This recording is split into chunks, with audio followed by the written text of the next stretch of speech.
गरीबी से घमंड तक।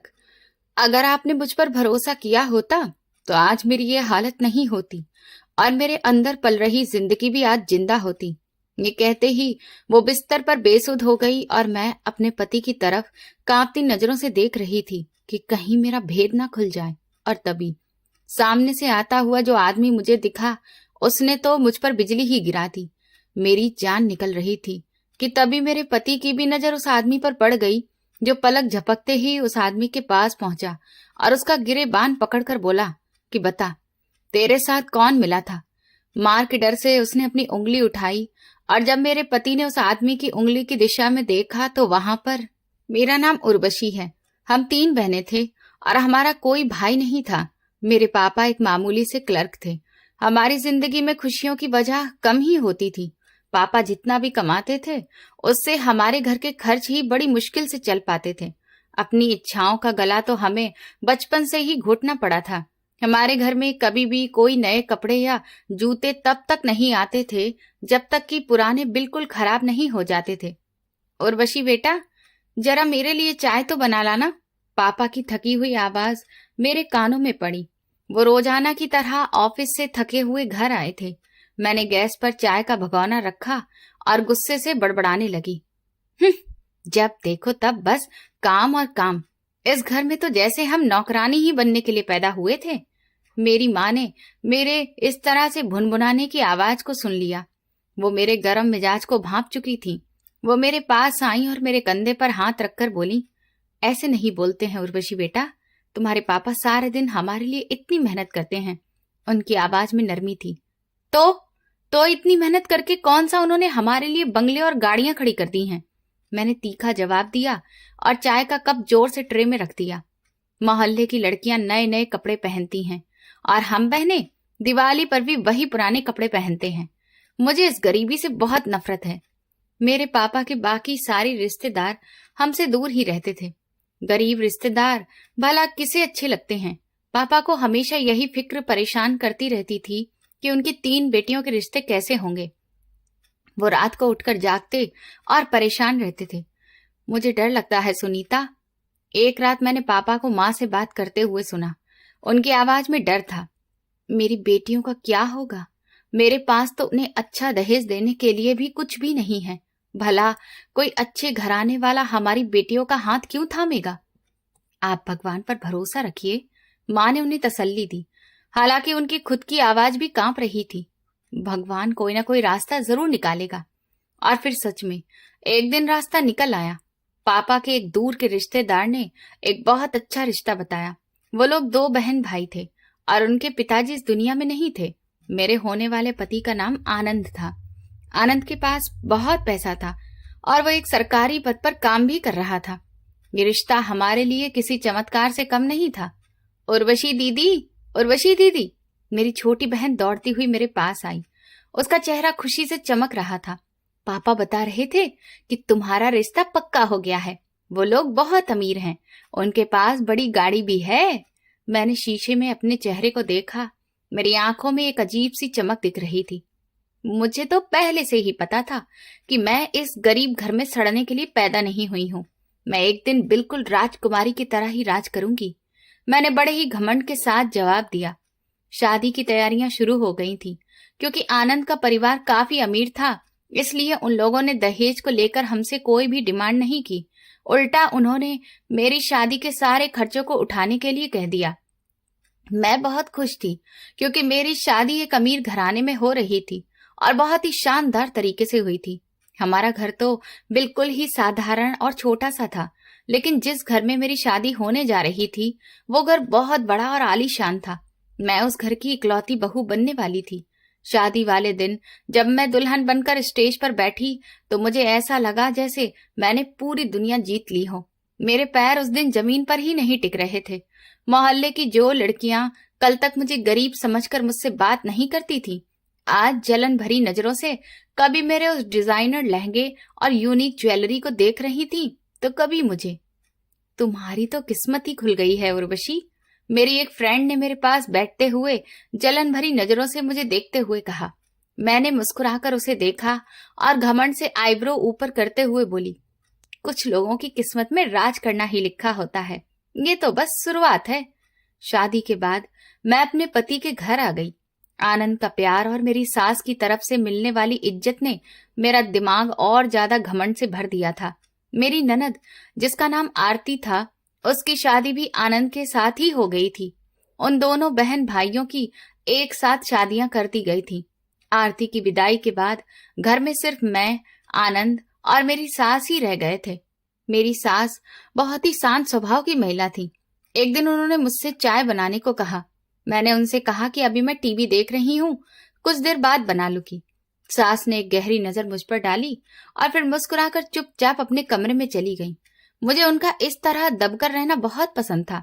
मुझे लगता था कि अब इस घर की असली मालकिन मैं हूँ, लेकिन शायद भगवान को तो कुछ और ही मंजूर था। शादी के कुछ महीनों के बाद ही मेरी सास अचानक से दिल का दौरा पड़ने से दुनिया को छोड़कर चली गई। घर में मातम पसर गया। आनंद और आरती अपनी माँ की अचानक मौत से बुरी तरह से टूट गए थे। मैं तो अनाथ हो गया उर्वशी। आनंद मेरे कंधे पर सिर रखकर बच्चों की तरह रो रहा था। मेरी तो पूरी दुनिया ही उजड़ गई है। मैंने ऊपर ऊपर दिखावे के लिए उसे तसल्ली दी, लेकिन अंदर ही अंदर मुझे एक अजीब सी खुशी महसूस हो रही थी। अब पूरा घर पूरे तौर पर मेरी मुट्ठी में था।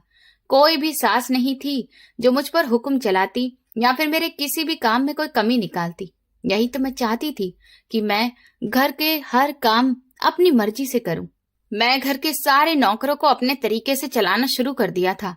मेरे ऑर्डर के बिना अब घर का एक पत्ता भी नहीं हिलता था, लेकिन मेरी इस हुकूमत में बस एक कांटा था जो मुझे लगातार चुभता रहता था, और वो कांटा मेरी नंद आरती थी।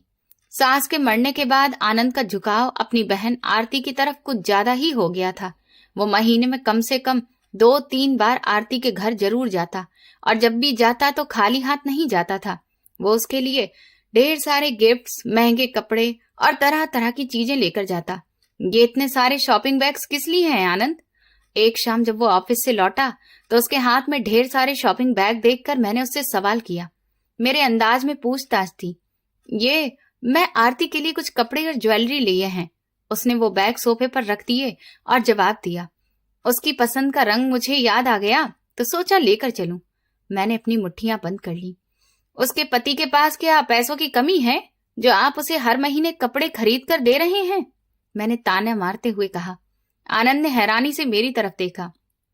उसे मुझसे ऐसे जवाब की कोई उम्मीद नहीं थी। उर्वशी, वो मेरी इकलौती बहन है। माँ के बाद अब बस मैं ही तो हूँ, उसका सब कुछ हूँ, और ये मेरा फर्ज बनता है कि मैं उसका ख्याल रखूं। और फिर मैं ये अपने पैसों से लेकर आया हूँ, किसी से उधार नहीं मांगे हैं। हाँ, आपका पैसा तो जैसे पेड़ पर लगता है ना, मैंने मुंह बनाकर कहा और गुस्से से अपने कमरे में वापस चली गई। मुझे अब आरती से बहुत जलन होने लगी थी। वो मुझे अब अपनी दुश्मन जैसी लगने लगी थी। आनंद मुझसे प्यार करता था, मेरी हर जरूरत पूरी करता था, लेकिन अपनी बहन के आगे पीछे घूमना और उसकी एक एक चीज का ख्याल रखना मुझे बहुत जलाकर राख कर देता था।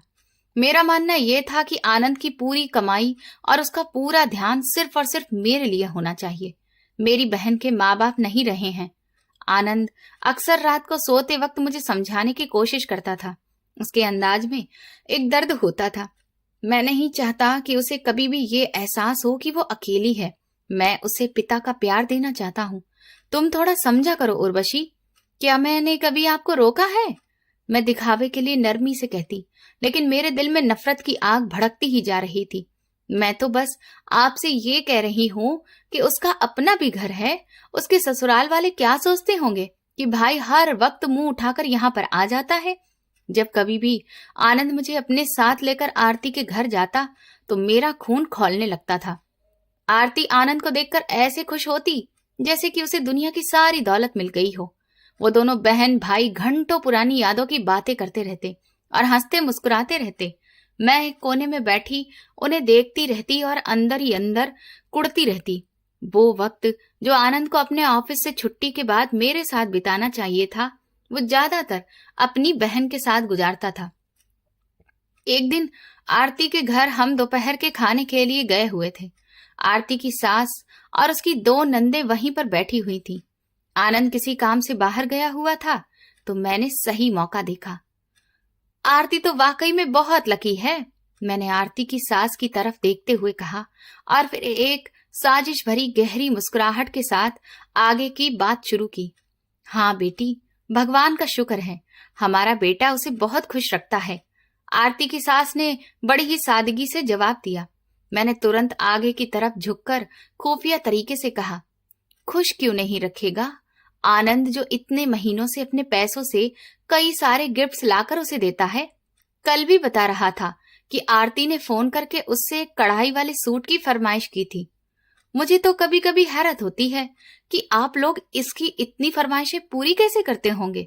शायद इसीलिए वो अपने भाई से मांग लेती है। आरती की सास के माथे पर लकीरें दिखने लगी। उनका चेहरा एकदम से सख्त हो गया।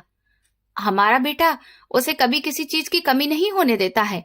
उर्वशी, हमें नहीं पता था कि आरती अपने भाई से हमारे पीठ पीछे इस तरह की फरमाइशें करती है। ये तो हमारे परिवार की बेइज्जती है। मेरे होठों पर एक जहरीली मुस्कुराहट आ गई। तीर बिल्कुल सही निशाने पर लगा था। अरे अरे माता जी, मेरी बात का वो मतलब नहीं था। मैं तो बस यूं ही बता रही थी। आरती तो बच्ची है, उसे भला क्या अकल। बस आनंद ने ही उसे सर पर चढ़ाकर रखा हुआ है। मैंने वो बीज बो दिया था जिसे अब मुझे नफरत के पानी से खूब अच्छे से बड़ा करना था। मैंने उसकी सास और नंदों के दिल में आरती के खिलाफ शक और गुस्सा भर दिया था। मुझे आरती की वो खुशी और आनंद का वो वैल्यू देना किसी भी हाल में बर्दाश्त नहीं था। वापसी पर गाड़ी में आनंद बहुत खुश था। तुमने देखा उर्वशी, आरती कितनी खुश थी। भगवान उसे हमेशा ऐसे ही हंसता मुस्कुराता हुआ रखे। मैं खिड़की से बाहर देखते हुए ठंडे अंदाज में जवाब दिया, हाँ, दूसरों के पैसों पर ऐश करने वाले हमेशा खुशी रहते हैं।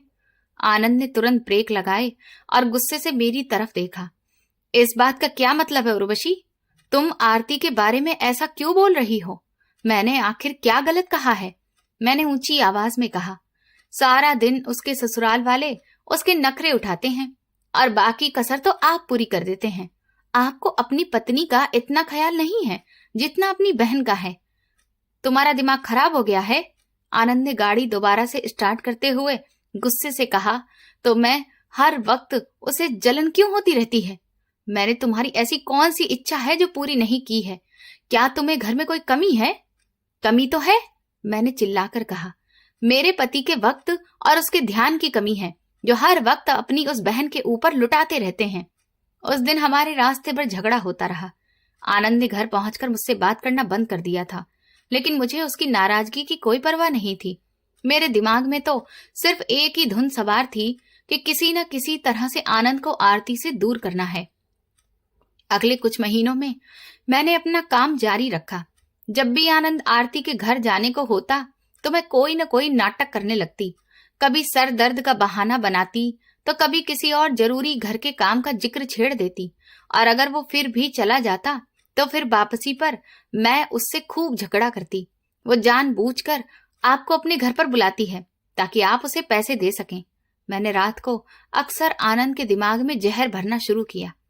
उसकी नंद मुझे फोन करके ताने देती है कि मेरा पति उसकी भाभी के खर्चे उठा रहा है। मुझे शर्मिंदगी होती है उनकी बातें सुनकर। आनंद पहले तो मेरी बातों को नजरअंदाज करता रहा, लेकिन बार बार एक ही बात सुन सुनकर उसके दिमाग में भी कहीं न कहीं कमी सी पैदा होने लगी, क्योंकि वो एक सीधा साधा आदमी था। वो औरतों की साजिश और चालबाजियों को नहीं समझता था। दूसरी तरफ आरती के ससुराल में मेरी लगाई हुई आग भड़कना शुरू हो गई थी। उसकी सास और नंद अब छोटी छोटी बातों में उसकी कमियां निकालने लगी थी। जो पहले उसे बेटी की तरह रखती थी, वो अब उसके साथ मारपीट और तानाकसी करने से बिल्कुल भी गुरेज नहीं करती थी। अपने भाई के पैसों का घमंड है ना तुझे? उसकी सास ने एक दिन उसे बालों से पकड़ते हुए पीटते हुए कहा। ये बात मुझे आरती ने रोते हुए खुद फोन पर बताई। भाभी, मुझे समझ में नहीं आ रहा कि माँ जी को अचानक से क्या हो गया है। वो मुझ पर ऐसे झूठे इल्जाम लगाती हैं कि मैं भैया से पैसे मांगती हूँ। आप भैया को कहिए कि वो मेरे घर पर कुछ भी न लेकर आया करें। आरती हिचकियां लेकर रो रही थी। मैंने फोन पर झूठी हमदर्दी दिखाते हुए कहा, तुम परेशान मत हो आरती, मैं आनंद को समझाऊंगी। तुम बस अपने ससुराल वालों के साथ थोड़ा संयम बरतो और उनके साथ बनाकर रखो। वो लोग बड़े हैं, उनकी बात सुन लिया करो। फोन बंद करने के बाद मैं जोर जोर से हंसने लगी। मेरा निशाना बिल्कुल ठीक जगह पर लगा था और मेरी प्लानिंग अब सक्सेसफुल हो रही थी। आरती के ससुराल वाले अब उसके खिलाफ हो चुके थे और अब मेरा अगला प्लान था कि मैं आनंद के दिल से आरती के प्यार को पूरी तरह से निकाल फेंकूं। वक्त गुजरने के साथ साथ मेरे बिछाए हुए जाल की पकड़ काफी मजबूत होती जा रही थी। आरती के ससुराल में रोजाना होने वाले झगड़ों की खबर अब मुझे बराबर पहुंचने लगी थी। मेरी साजिशों ने अपना रंग दिखाना शुरू कर दिया था और उसके ससुराल वालों का व्यवहार उसके साथ दिन ब दिन बदतर होता जा रहा था। शादी को 1 साल का समय होने जा रहा था, लेकिन ना तो अभी तक मैं प्रेग्नेंट हुई थी और ना ही आरती के घर में कोई भी खुशखबरी सुनने को मिली थी। मेरे पति आनंद ने कभी भी मुझे इस बात को लेकर कुछ भी नहीं कहा था, बल्कि वो मुझे तसल्ली देता था। अभी 1 ही साल तो बीता है उर्वशी, तुम परेशान मत हुआ करो, भगवान हमें भी औलाद की खुशी जरूर देगा। आनंद ने मेरे हाथ को अपने हाथ में पकड़ते हुए बड़े ही नरमी और प्यार भरे अंदाज में कहा। उसकी आंखों में मेरे लिए बहुत फिक्र और प्यार दिख रहा था। मुझे अपनी फिक्र नहीं है आनंद, बस मुझे आरती के लिए डर लगता है। सुना है कि उसकी सास उसे बांझ होने का ताना देने लगी है। मैंने झूठी हमदर्दी दिखाते हुए बड़े ही दुखी अंदाज में कहा, अंदर से जबकि मेरा दिल खुशी से नाच रहा था कि मेरी लगाई हुई आग बिल्कुल सही तरीके से आरती की जिंदगी को जलाकर खाक कर रही थी। ये सुनते ही आनंद का चेहरा गुस्से से एकदम लाल हो गया और वो एक झटके से अपनी जगह से खड़े हो गए। ये तुम क्या बकवास कर रही हो उर्वशी? वो लोग मेरी बहन को ऐसे कैसे कह सकते हैं? मैं अभी जाकर उनसे बात करता हूँ। आनंद की आवाज में एक गंभीर गुस्सा था और उसकी मुट्ठियां गुस्से से बंध गई थीं। वो अपनी बहन के खिलाफ एक शब्द भी नहीं सुन सकता था। आप शांत हो जाइए आनंद, ये औरतों के मामले हैं।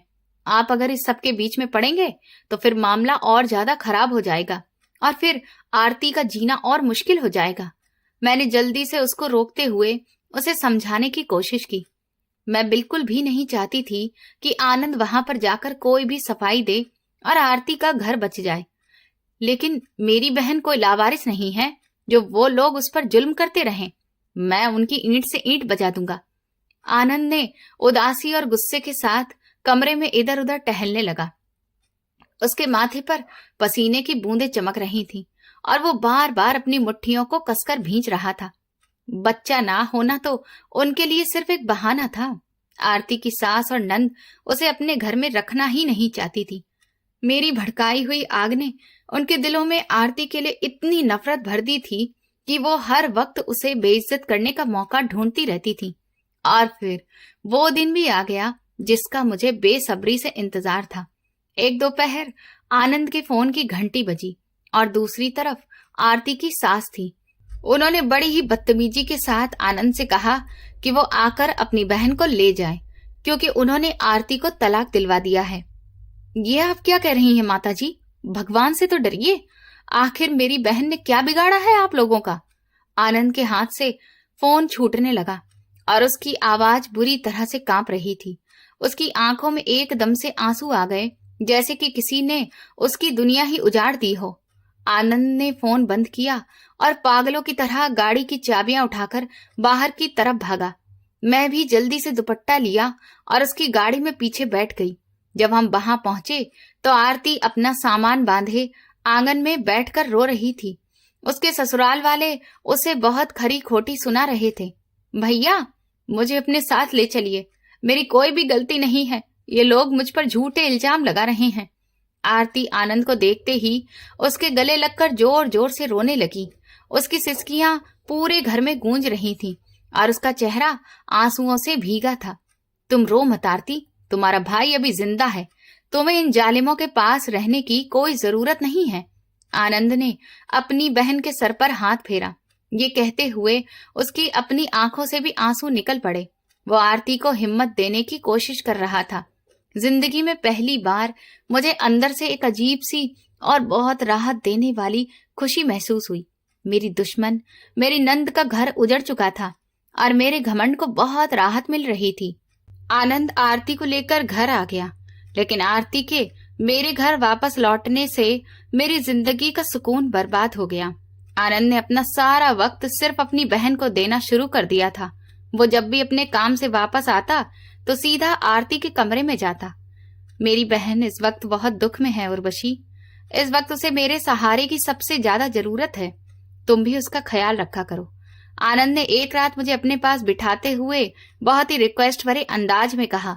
उसकी नजरों में अपनी बहन के लिए दुख दिख रहा था, जो मुझे अंदर ही अंदर जला रहा था। मैं उसका ख्याल ही तो रखती हूँ, सारा दिन उसके लिए खाना बनाती हूँ, सब कुछ करती हूँ, लेकिन आपको तो मेरा किया हुआ कुछ नजर आए तब ना, आपको कुछ पता चले। मैंने चिढ़कर जवाब दिया और फिर अपना चेहरा मोड़ लिया। मेरे अंदाज के तीखापन छुपाए नहीं छुप रहा था और मेरा गुस्सा चढ़ रहा था। उर्वशी, तुम समझने की कोशिश क्यों नहीं करती हो? उसका घर टूट चुका है और वो अंदर से बिखर चुकी है। मैं उसे अकेला नहीं छोड़ सकता। आनंद ने मेरे कंधे पर हाथ रखते हुए मुझे शांत करने की कोशिश की। उसकी आवाज में एक थकान और बेबसी थी जिसे मैं जानबूझकर इग्नोर कर रही थी।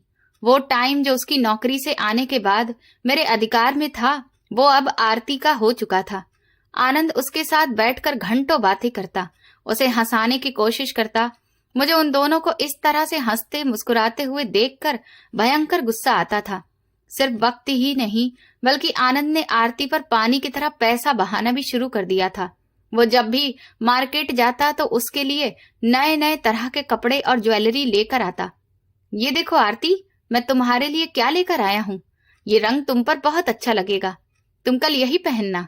आनंद ने एक बहुत ही खूबसूरत और महंगे सूट का शॉपिंग बैग आरती की तरफ बढ़ाकर कहा।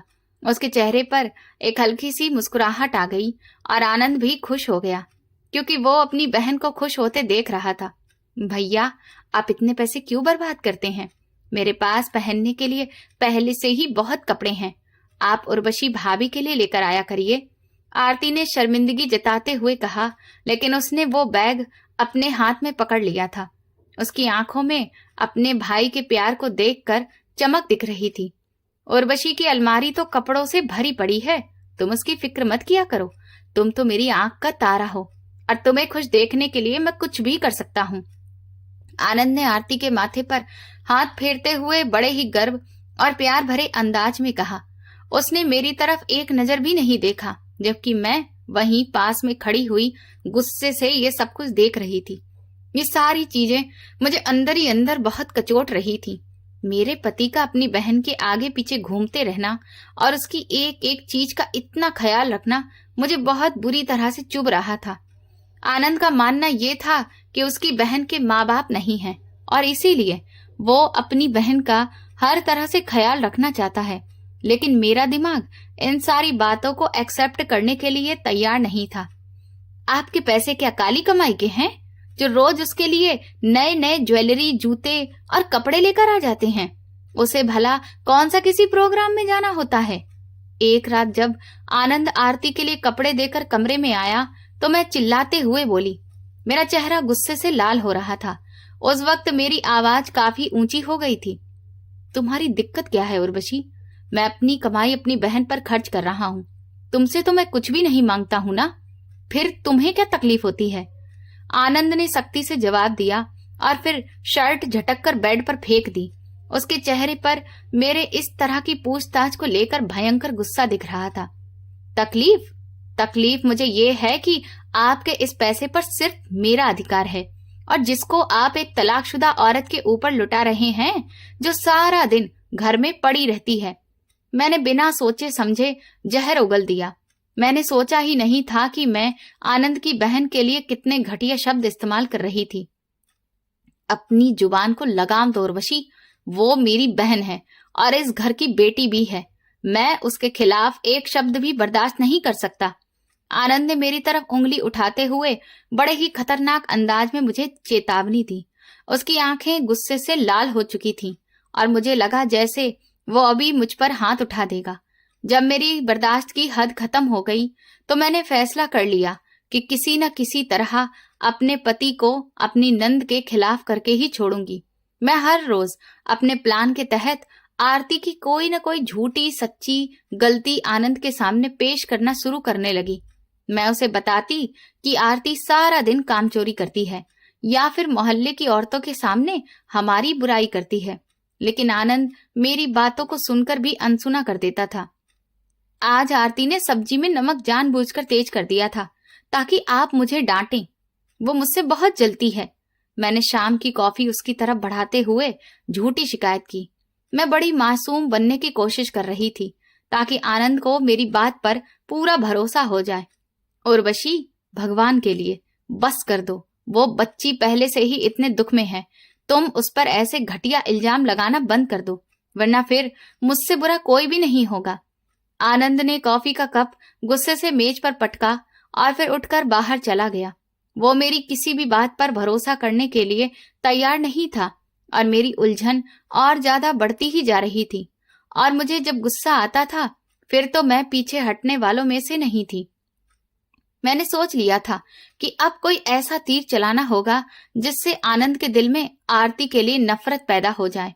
आनंद के लिए उसकी बहन की इज्जत सबसे बढ़कर थी। मुझे पता था कि अगर आरती के चरित्र पर दाग लग जाए तो फिर आनंद उसको बर्दाश्त नहीं कर पाएगा। मैं कई दिन तक सोचती रही कि मैं ऐसा क्या करूं कि आरती आनंद की नजरों से गिर जाए। और फिर एक बहुत ही घिनौना ख्याल मेरे दिमाग में आया। आरती के पास एक मोबाइल फोन था जो कि आनंद ने ही उसे खरीद कर दिया था। आरती उस फोन पर अपनी पुरानी सहेलियों से बात करती रहती थी। मैंने फैसला कर लिया कि इस फोन के जरिए मैं आरती की इज्जत को नीलाम कर दूंगी। मैं मोहल्ले के एक लड़के को कुछ पैसे देकर उसे अपने साथ मिला लिया। वो एक आवारा और लालची किस्म का लड़का था जो पैसों के लिए कुछ भी कर सकता था। मैंने उसे एक नया सिम कार्ड लाकर दिया और उसे पूरा प्लान समझा दिया कि तुम्हें बस इस नंबर पर एक मैसेज करना है और वक्त का खास तौर पर ख्याल रखना है। जब मैं तुम्हें इशारा करूं तभी तुम्हें वो मैसेज भेजना है। मैंने उस लड़के को पैसे पकड़ाते हुए बड़े ही खुफिया और सख्त अंदाज में ऑर्डर दिया। मेरी आंखों में जीत की चमक थी क्योंकि मुझे पता था कि मेरा ये वार बिल्कुल भी खाली नहीं जाएगा। आप बेफिक्र रहिए भाभी जी, आपका काम बिल्कुल सही तरीके से हो जाएगा। बस आप मेरा इनाम मत भूलिएगा। लड़के ने पैसे जेब में डालते हुए एक लालची मुस्कुराहट के साथ मुझे जवाब दिया और वहां से चला गया। मैंने घर जाकर गहरी सांस ली और अपने चेहरे पर सुकून लिया और फिर घर के कामों में लग गई। रात को जब आनंद घर आए तो वो बहुत थका हुआ था। खाना खाने के बाद हम लोग लॉन में बैठे हुए थे। आरती वहीं सोफे पर बैठकर मैगजीन पढ़ रही थी और उसका मोबाइल उसके बगल में ही रखा हुआ था। मैंने चुपचाप अपने फोन से उस लड़के को एक मिस कॉल दी जो कि हमारा तय किया हुआ एक इशारा था। कुछ ही पलों के बाद आरती के मोबाइल पर मैसेज की रिंगटोन सुनाई दी। आनंद उस वक्त पानी पी रहा था। मैंने तुरंत आरती के फोन की तरफ देखा और एक ड्रामाई अंदाज में कहा, आरती, इतनी रात को आखिर किसका मैसेज आया है तुम्हारे पास? जरा देखो तो, कोई जरूरी बात तो नहीं हो? मैं एक गहरी उत्सुकता दिखाते हुए आरती को फोन उठाने के लिए मजबूर कर रही थी। मेरा दिल जोर जोर से धड़क रहा था और मैं अपनी कामयाबी के बहुत करीब थी। आरती ने लापरवाही से फोन उठाया और एक नजर उस मैसेज पर डाली। मैसेज पढ़ते ही उसके चेहरे का रंग बिल्कुल सफेद हो गया। उसके हाथ कांपने लगे और उसने जल्दी से फोन बंद करने की कोशिश की, लेकिन मैं उससे भी ज्यादा तेज थी। क्या हो गया आरती? किसका मैसेज है? तुम इतनी घबरा क्यों रही हो? लाओ, मुझे दिखाओ। मैंने तेजी से आगे बढ़कर आरती के हाथ से फोन छीन लिया। आरती की आंखों में भयंकर डर और बेबसी दिख रही थी। भाभी, मुझे नहीं पता है कि ये किसका नंबर है। ऐसा लगता है कि शायद किसी ने गलती से मुझे मैसेज कर दिया है। आप मुझे फोन वापस दे दीजिए। आरती ने घबराते हुए फोन वापस लेने की कोशिश की, लेकिन मैंने फोन तुरंत ही आनंद की तरफ बढ़ा दिया। आनंद, जरा देखो तो, आपकी इस मासूम बहन को रात के इस वक्त भला कौन सा गलत मैसेज किया जा रहा है जो इसे इतना परेशान कर रहा है? मैंने तंज मारते हुए और खुश होते हुए अंदाज में कहा। मेरी आंखें आनंद के चेहरे पर ही जमी हुई थीं, जो हैरत और गुस्से से फोन की स्क्रीन की तरफ देख रहा था। आनंद ने फोन हाथ में लिया और पूरा मैसेज पढ़ा। कब भागोगी तुम मेरे साथ घर से? तुम्हारा भाई बिल्कुल भी नहीं मानेगा। मुझे तुमसे शादी करनी है। ये शब्द आनंद के ऊपर बिजली बनकर गिर पड़े। उसका चेहरा गुस्से से काला पड़ गया और माथे की नसें तन गईं। ये क्या बकवास है आरती? आखिर ये कमबख्त कौन है जो तुम्हें इस तरह से मैसेज कर रहा है? मुझे सच सच बताओ, वरना मैं तुम्हारी जान ले लूंगा। आनंद ने आरती की तरफ जोरदार तरीके से दहाड़ते हुए पूछा। उसने फोन जोर से फर्श पर पटक दिया, जिससे उसकी स्क्रीन चकनाचूर हो गई। भैया, मेरी बात का भरोसा करिए। मैं नहीं जानती कि किसने मुझे ये मैसेज किया है। जरूर मेरे खिलाफ कोई साजिश की जा रही है, जिसने साजिश के तहत ही मुझे जानबूझकर ऐसा मैसेज किया है। आरती आनंद के पैरों में गिरकर कसम खाने लगी और बुरी तरह से रोने लगी। उसकी आवाज में सच्चाई थी, लेकिन आनंद के कानों पर जैसे गुस्से की आग धड़क रही थी। मुझे तो अच्छे से पता था कि ये मैसेज किसने भेजा है, लेकिन इसके बाद जो मैंने अपने पति को अपने प्लान के तहत और भी ज्यादा आरती के खिलाफ भड़काया, मैंने जल्दी से जलती हुई आग में घी डालने का काम किया, ताकि आनंद आरती की किसी भी सफाई को सच न मान बैठे। आपको याद है आनंद, पहले भी इसके फोन पर कई बार अनजान नंबर से फोन कॉल्स आए हैं और ये कमरे में जाकर चुपचाप बात करती थी। मैंने एक नया झूठ बोलते हुए आनंद के गुस्से को और ज्यादा हवा दी। मेरा चेहरा बिल्कुल गंभीर था, जैसे कि मैं बहुत बड़ी सच्चाई बोल रही हूँ। भाभी, आप ये क्या बकवास कर रही हैं? मैंने कभी भी छुपकर कभी भी किसी से बात ही नहीं की है। आप मुझ पर इतना बड़ा इल्जाम क्यों लगा रही हैं? आरती ने सबके सामने मेरी तरफ देखते हुए मुझसे पूछा। उसकी आंखों में आंसू थे, लेकिन वो मुझसे इस तरह की नीचता की उम्मीद नहीं रख रही थी। तुम चुप रहो बदतमीज लड़की, तुमने मेरी इज्जत को मिट्टी में मिला दिया है। मैंने तुम्हें अपनी बेटी की तरह पाला और तुमने आज मुझे ये सिला दिया है। आनंद ने आगे बढ़कर आरती के मुंह पर एक जोरदार थप्पड़ दे मारा। आरती का सर चकरा गया और वो जमीन पर गिर पड़ी। उसके होठों से खून निकलने लगा था, लेकिन वो चुप खड़ी हो गई। रात के अंधेरे और चारों तरफ फैले सन्नाटे ने उसकी सिसकियों की आवाज को और ज्यादा तेज कर दिया था।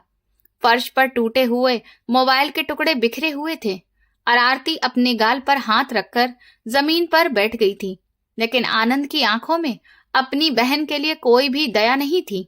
मैं एक तरफ खड़ी होकर इस सारे नजारे को अपनी जीत की नजर से देख रही थी। मुझसे नजर मत मिलाना बेगैरत लड़की, तुमने तो मेरी इज्जत मिट्टी में मिलाकर रख दी है। आनंद गुस्से से चिल्लाता हुआ उसके सिर पर खड़ा हो गया।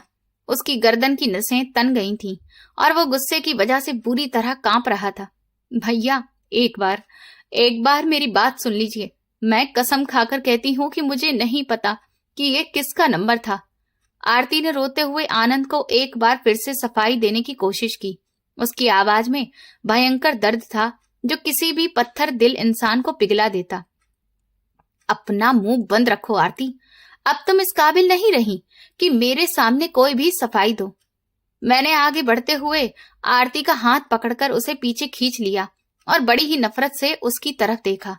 मेरे चेहरे पर एक झूठी परेशानी थी, ताकि आनंद को मेरी हर बात सच्ची लगे।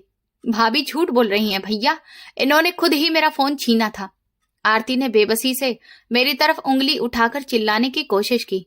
उसकी आंखों में अब डर के साथ साथ गुस्सा भी था।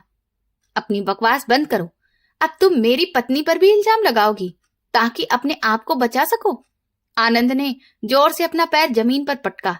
वो मेरी किसी भी बात को झूठ मानने के लिए तैयार नहीं था, क्योंकि उसके घमंड को ठेस पहुंच चुकी थी। मैंने अब जल्दी ही तुम्हारा बंदोबस्त कर देता हूँ, नहीं तो फिर तुम मुझे किसी को भी मुंह दिखाने के काबिल नहीं छोड़ोगी। आनंद ने बड़ी ही नफरत के साथ आरती की तरफ देखते हुए आखिरी फैसला सुनाया और तेजी से वहां से बाहर निकल गया। उसके कदमों की आवाज पूरे घर में गूंज रही थी।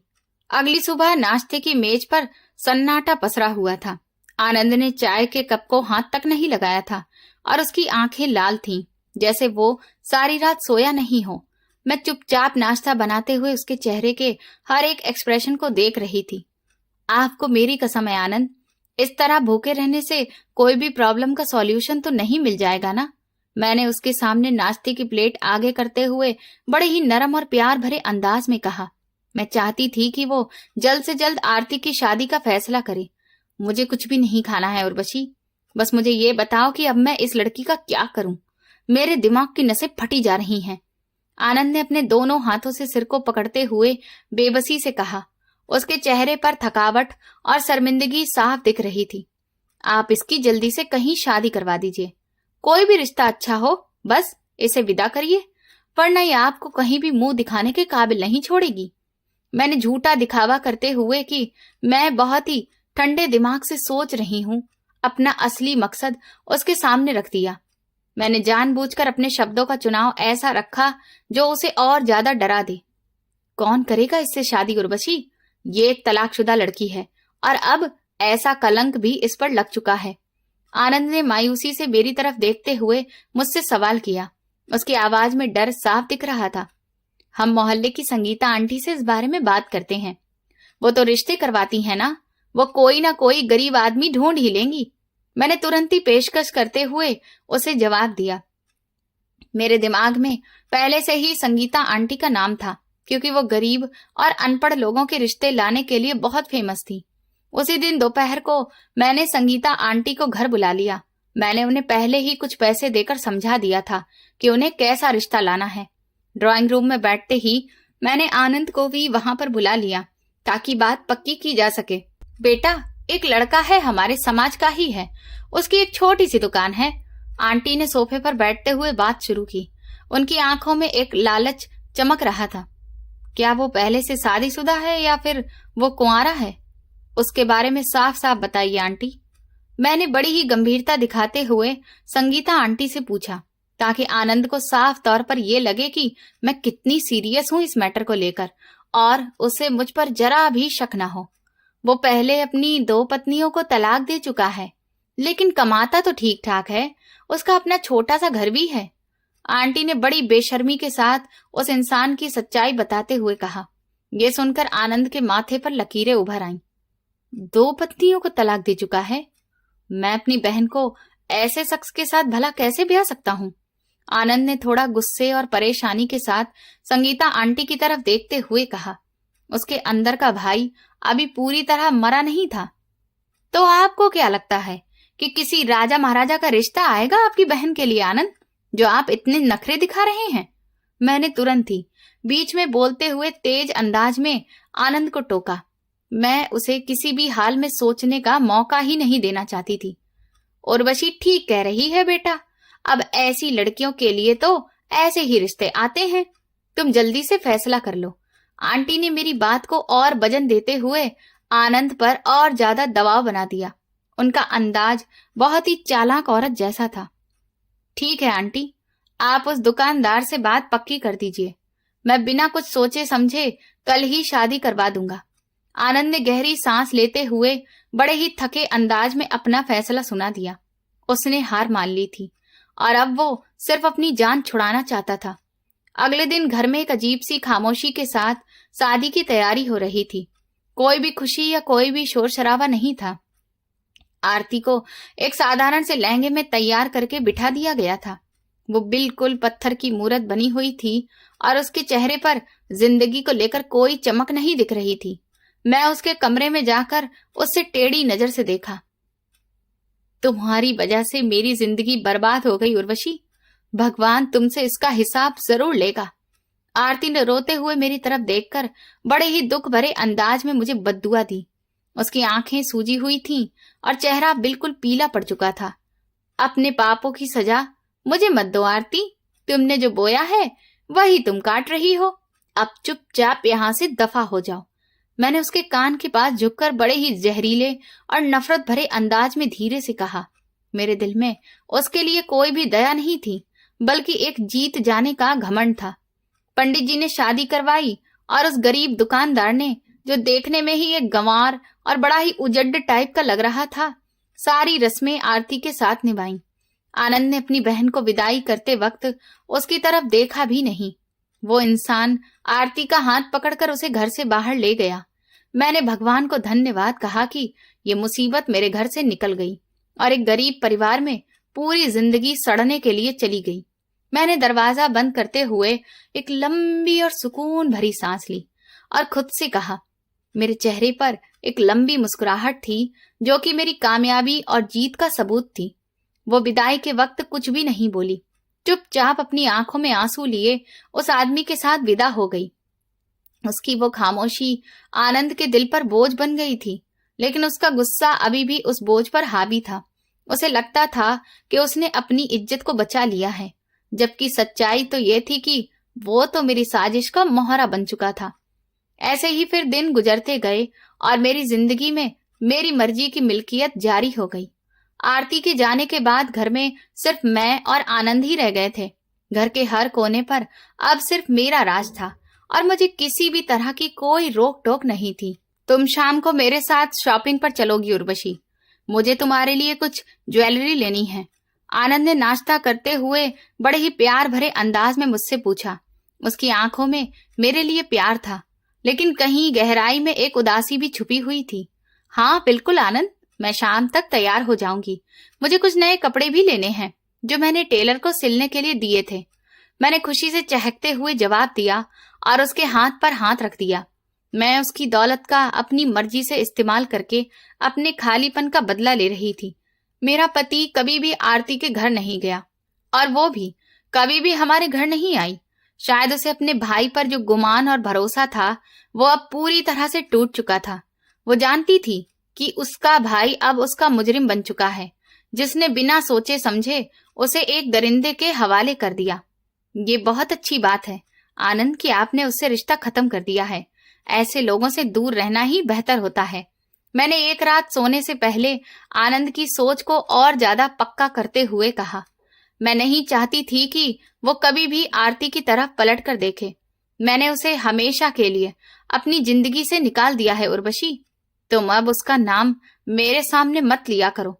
आनंद ने करवट बदलते हुए बड़े ही ठंडे और रूखे अंदाज में कहा।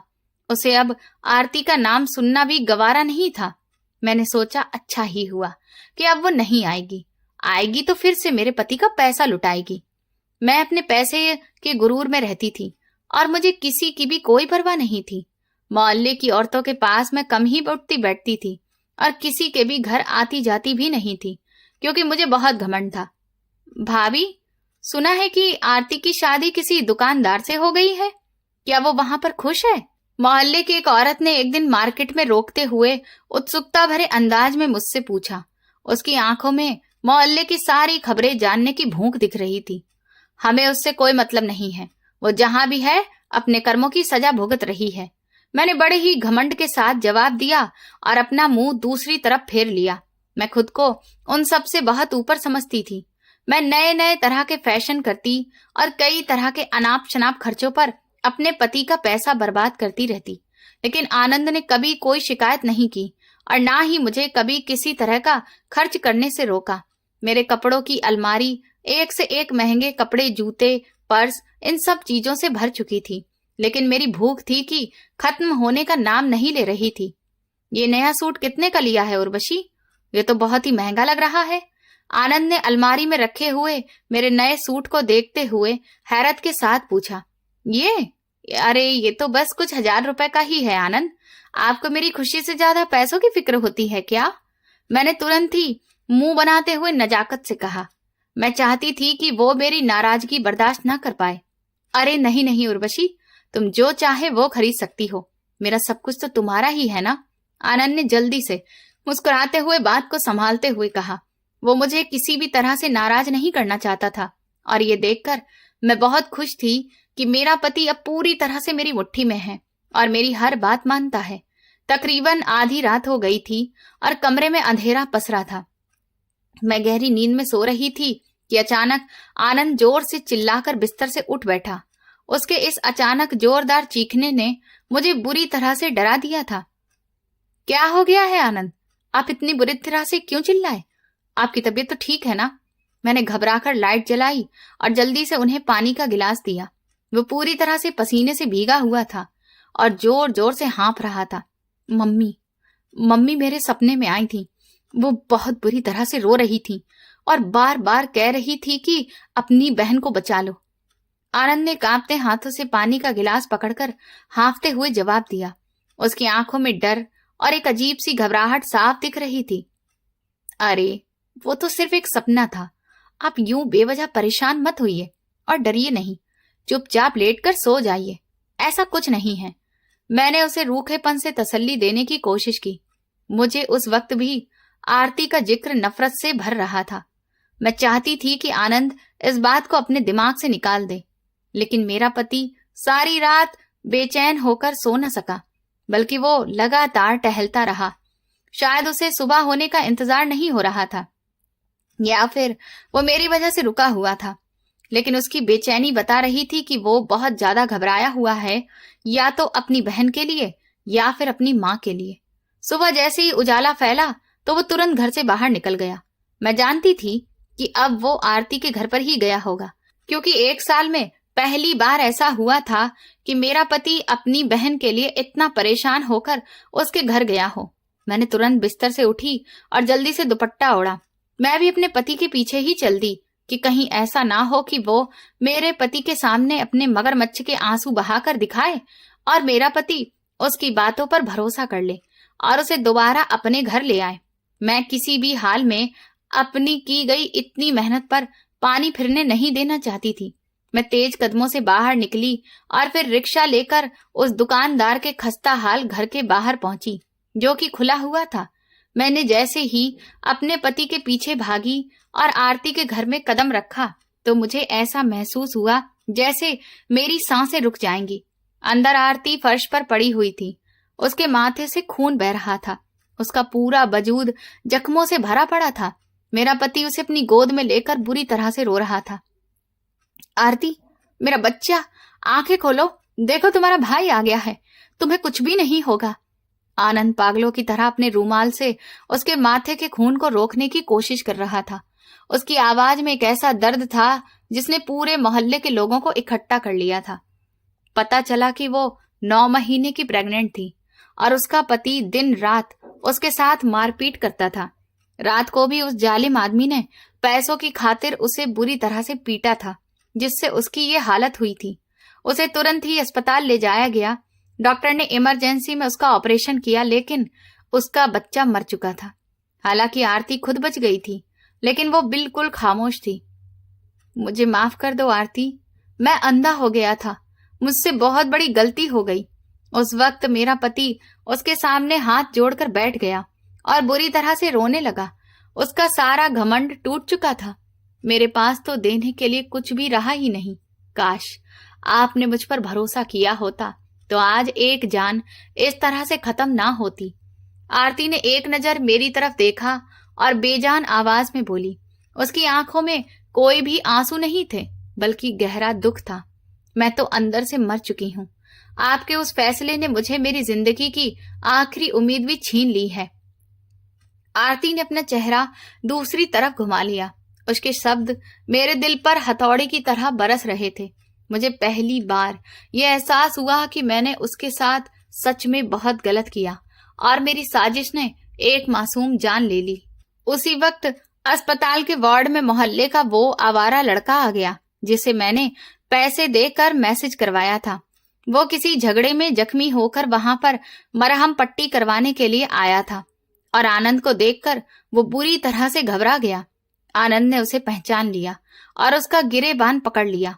मार के डर से उस लड़के ने तोते की तरह सारी सच्चाई उगल दी कि उर्वशी भाभी ने ही मुझे पैसे देकर आरती के फोन पर झूठा मैसेज करवाया था। मेरे पति को पूरी सच्चाई पता चल चुकी थी और उसकी आंखों में मेरे लिए भयंकर गुस्सा था। उसने मुझे बाजू से पकड़ा और जोर से धक्का दिया। तुम्हारे जैसी घटिया और जहरीली औरत के लिए मेरे घर में कोई भी जगह नहीं है।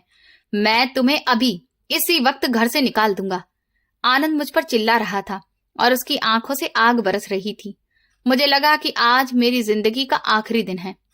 माफ कर दो इन्हें भैया, आप अपना घर बर्बाद मत करिए। आरती ने बिस्तर से उठते हुए बड़ी ही कमजोर आवाज में कहा। उसने एक बार फिर से मेरा घर बचा लिया था। तुम इस डायन की सिफारिश कर रही हो जिसने तुम्हारी जिंदगी बर्बाद कर दी और तुम्हारा बच्चा भी छीन लिया? आनंद ने हैरत और दुख से अपनी बहन की तरफ देखते हुए पूछा। उसे आरती के फैसले पर भरोसा नहीं हो रहा था। हाँ, मैं नहीं चाहती थी कि आपका घर टूटे और आप भी मेरी तरह दर बदर की ठोकरें खाएं। आरती ने मेरी तरफ एक नजर डाली और फिर अपनी आंखें नीचे कर ली। उसकी इस बात ने मुझे अंदर तक जलाकर राख कर दिया था। उसके जालिम पति ने जेल में अपनी सजा काटी, मेरा पति चाहता था कि वो अब उसके साथ ना रहे, क्योंकि ऐसे जालिम और जानवर इंसान के साथ वो अपनी बहन को नहीं छोड़ सकता था। उन्होंने अपनी बहन की मर्जी से उसे तलाक दिलवा दिया। मैं आपके साथ इस घर में नहीं रहूंगी। मैं अपनी जिम्मेदारी अब खुद उठाऊंगी। आरती ने मेरे पति से इस बारे में बात की और फिर अस्पताल से सीधा एक वर्किंग वुमेन हॉस्टल चली गई। उसने वहां नौकरी ढूंढ ली और अपनी जिंदगी को नए सिरे से शुरू किया। मैं कभी भी आपकी तरफ दोबारा पलटकर नहीं देखूंगी, क्योंकि मैं नहीं चाहती कि आपका घर बर्बाद हो। ये शब्द आरती ने मुझे आखिरी बार कहे थे जब मैंने उससे माफी मांगने के लिए गई थी। उस वक्त मुझे एहसास हुआ कि जिसका घर मैं बर्बाद करती रही, जिसकी जिंदगी मैं बर्बाद कर दी, वही मेरा घर बचाने की फिक्र में लगी रही। आरती हमारे घर में तो नहीं रहना चाहती थी, लेकिन आनंद अब अपनी बहन को इस तरह से बेसहारा नहीं छोड़ सकता था।